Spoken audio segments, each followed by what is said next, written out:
আল্লাহ তাআলা পৃথিবীতে মানুষদেরকে আশরাফুল মাখলুকাত করে পৃথিবীতে প্রেরণ করেছে।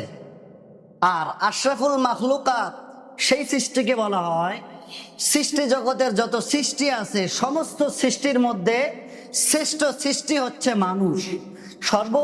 সর্বশ্রেষ্ঠ সৃষ্টি হিসেবে আল্লাহ তাআলা মানুষকে সম্মান দিয়েছেন, মর্যাদা দিয়েছেন, শ্রেষ্ঠত্ব দিয়েছেন।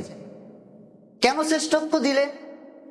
আল্লাহ তাআলা বলেন যে ওয়ালাকাদ কাররামনা বানি আদম, আমি আদম সন্তানকে সবচাইতে সম্মানিত করেছি। সুবহানাল্লাহ বলবেন না? আমরা সবচাইতে সম্মানিত জাতি। তো আল্লাহ তাআলা আমাদেরকে পৃথিবীতে প্রেরণ করলেন নির্দিষ্ট একটি হায়াত নিয়ে, নির্দিষ্ট একটি সময় নিয়ে। আমাদের হায়াতের লিমিটেশন যখন শেষ হয়ে যাবে তখন আবার আমাদেরকে এই দুনিয়ার জীবন থেকে আমাদেরকে আল্লাহ তাআলার সামনে দাঁড়ানো লাগবে।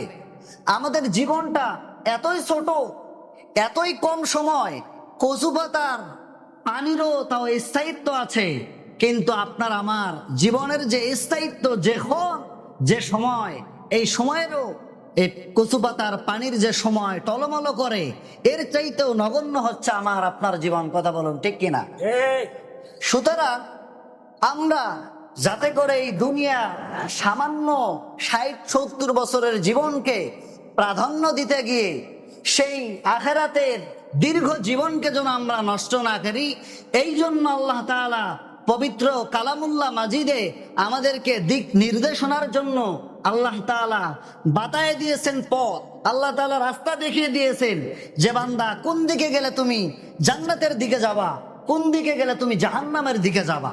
তার কারণ পৃথিবীর মধ্যে আমাদের সবচাইতে বেশি আপন, নিঃস্বার্থভাবে যিনি আমাদেরকে দয়া সার্বক্ষণিক দিয়ে রাখেন, তার নাম কি?